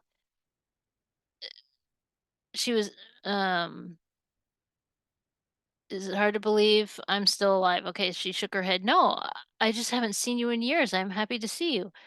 She was happy to see him, and that's a question mark. Uh, she was the one that left him. What was she saying? Looking down at his son, she said, looking down at his son, he said, "This is my son, Jack Turner." Elizabeth's face fell and her smile faded. "Son, you're married." Okay, so she didn't expect that. That was an unexpected turn for her. She expected him to fawn over her forever. Oh, so that's how I wrote her. That's something that I remember with the Newsies fiction for so long. There were a lot of fans who just could not stand Sarah. They had their favorite Newsie. All the Jack fans would write fan fiction where it was like they showed their absolute hatred for Sarah Jacobs. And I mean, like the Sarah character did seem like a bit of an afterthought. I do have to agree with that. And but I do feel bad for Ella Keats because it was like there should have been more. We should have seen more of Sarah. If you're gonna make this character and try to make her a love interest, can we see more of that? That'd be nice. But and it was just very underwhelming. But with the like in the early 2000s, the those of us that wrote fan fiction, there were a lot of people who wrote Sarah in a terrible, terrible way. I did one where the Newsies played a Halloween prank, and I think that's the worst that I ever did with Sarah. So, there's probably one that'll prove me wrong. Probably another one.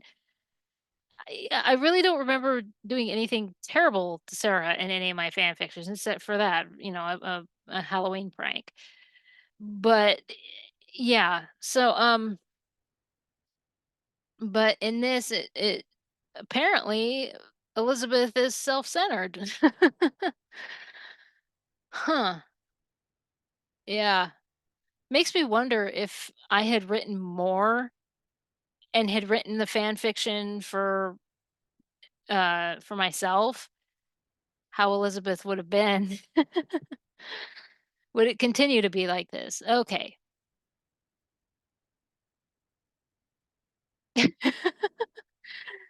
Okay. Oh, jeez.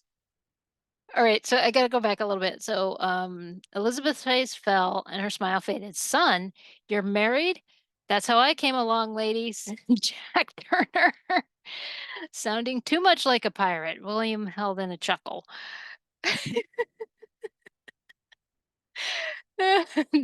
That's the Jack Sparrow influence.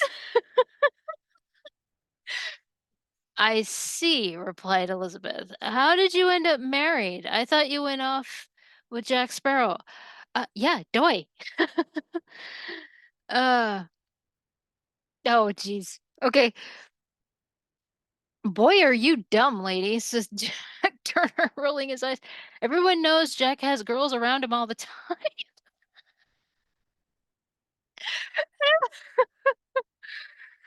Oh, when did he learn at Tortuga?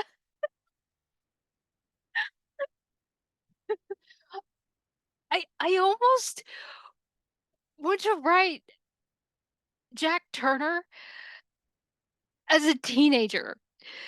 Just for Okay, so William looked down at his son and said, "We don't talk that way to anyone." He then looked at Elizabeth. "I'm sorry for my son's attitude. He's around pirates. It's expected." She said, "That was William, but oh." He nodded, then looked over his shoulder and smiled when he saw Nefertiti and Celtic walk up. His wife was now dressed in more modest clothing, so she wouldn't be frowned upon by society of Port Royal.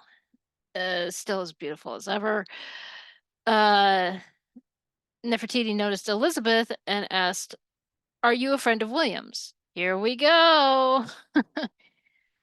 You might say that. I'm Elizabeth. Surely he's talked about me. She had a smug look on her face as she said that. Uh, Nefertiti looked at William, then at Elizabeth, and shook her head. No, he never has. Not in the 8 years that we've been married. Elizabeth's jaw dropped. This could not be the same Will Turner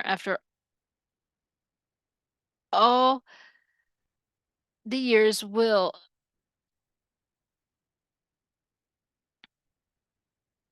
after all the years she knew Will, after all the time she knew Will, and he would have talked about her all. Okay, this is worded weird.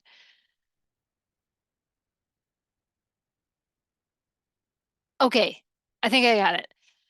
After all, the Will she knew would have talked about her all the time and would have never gotten married. What the hell?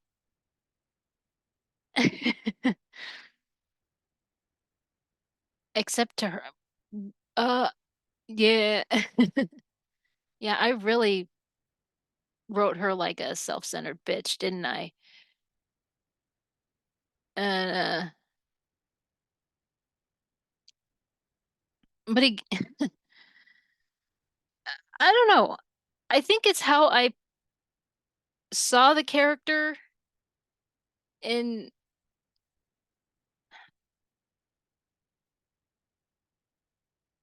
but again, we just knew the first movie, and it kind of that's how it kind of felt in the first movie when you first watched it and didn't um I had no knowledge of the other movies. And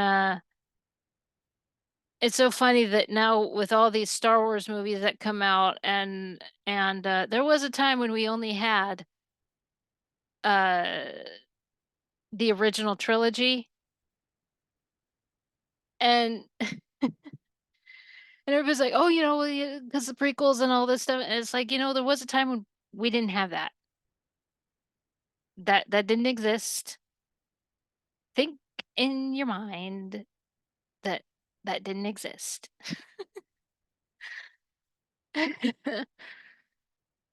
Yeah, funny how that works.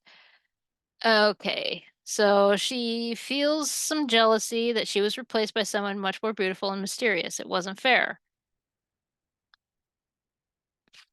that last part could have been left out. I have to admit, this little it wasn't fair. I mean, I get that I'm the what the character is, how I'm writing the character, that she wanted William to fawn over her and love her and, and all this. Again, we still don't know because I don't remember why she basically dumped him, you know? But did she replace him with Norrington? I wonder if that's what happened. But yeah, cuz there's a song fic and I'm wondering if it's explained in that. Anyway, but even with all of that, that it wasn't fair is very childish. And that's what I was getting at. Okay, so it's good to see you, Elizabeth, but we have to go, said William as he picked up his daughter. We have to find Jack somewhere around here. Okay, so they left the dress shop, leaving Elizabeth speechless. All at once, she found that she had made the biggest mistake in her life by letting Will Turner go. She had been hoping to win him back, but she could see that that was not possible. Or was it? Oh, okay.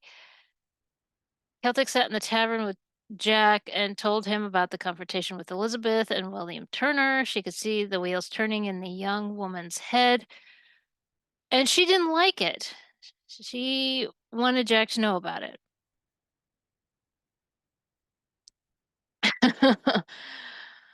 What can she do? He's married to the Egyptian wench. Savvy, he said as he tilted back his fourth bottle of rum. See, Jack sees it. Jack, when a girl wants something, she'll get it. Think of Scarlett. He grinned and sat back.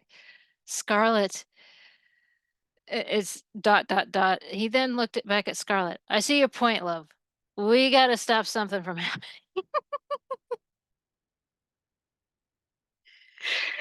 Oh, yeah. Oh.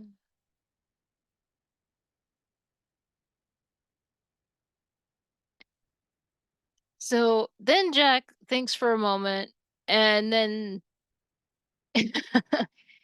he smiles and says, Anna Maria never liked the wench. Now, if you remember in Pirates of the Caribbean, in the first one with Anna Maria, there, whenever you saw Elizabeth and Anna Maria on screen together, there did seem to be tension there. And so that's the reason for that. But I love the next line. So he says, Anna Maria never liked the wench. Celtic says, we don't want to kill her, Jack. Okay, what if we had that wife fight her with a sword? I'm sure Elizabeth hasn't kept. Oh, gosh. Oh, oh. Celtic smiled at him. Jack Sparrow, I think you came up with something. Oh, jeez. Okay, 2 days in Port Royal, and Nefertiti was getting suspicious. William kept getting notes from Elizabeth to meet her just to catch up on lost years. She finally had enough and sent a note of her own to the young woman to meet her at the blacksmith's. Oh.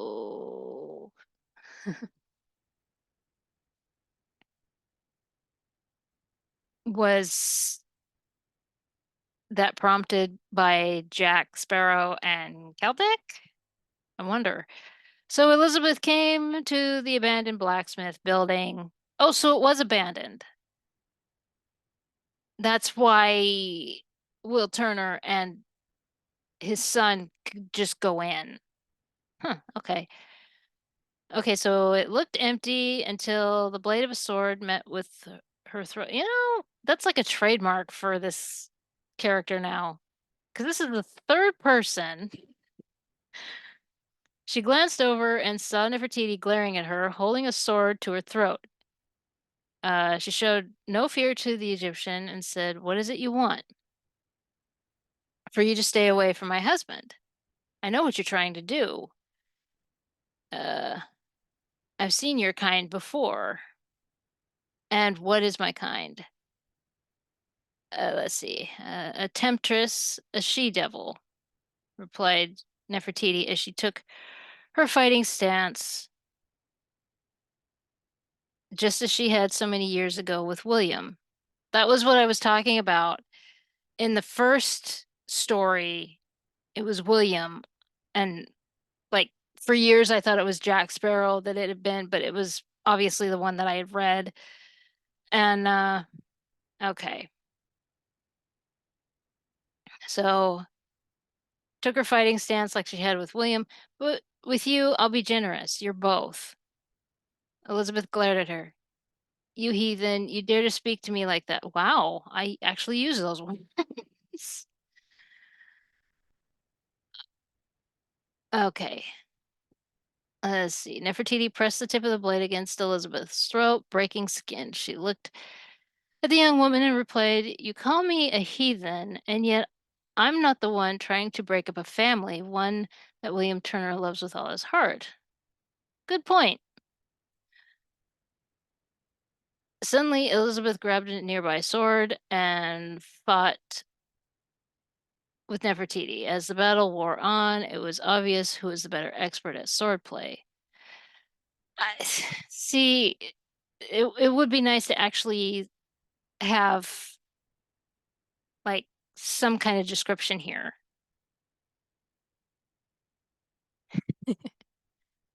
Elizabeth was tiring quickly, whereas Nefertiti had energy to spare. Okay.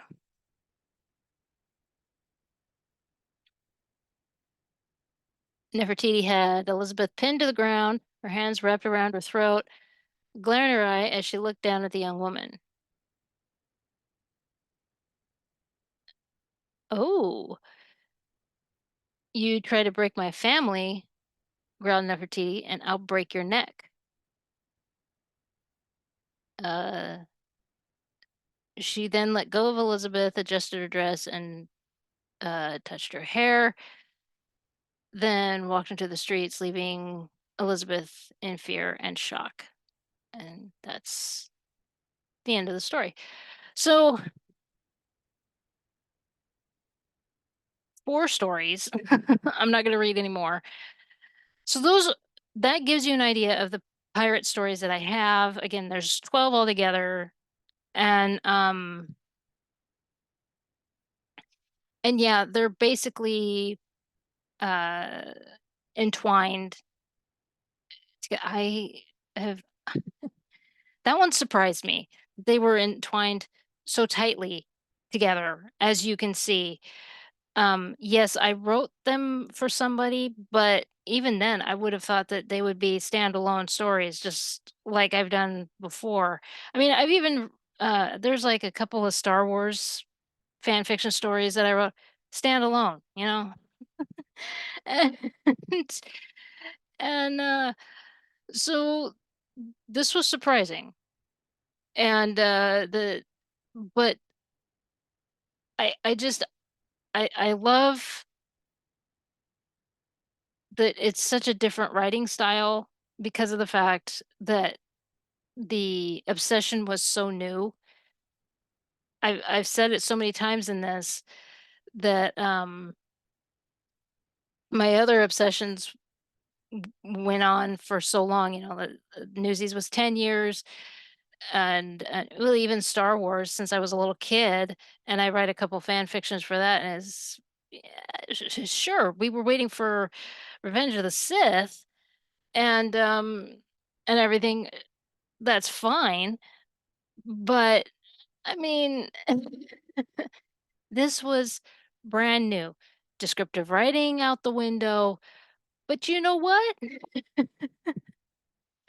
It's it's charming. And, so but there's 4 stories for you of the Pirates of the Caribbean. It gives you an idea of what I was writing, again, in 2004, 2005, and, I'm still not sure which I don't know that I will use the ones that I wrote. Even if I do, they're gonna be changed around and everything. But anyway, I'll close up here.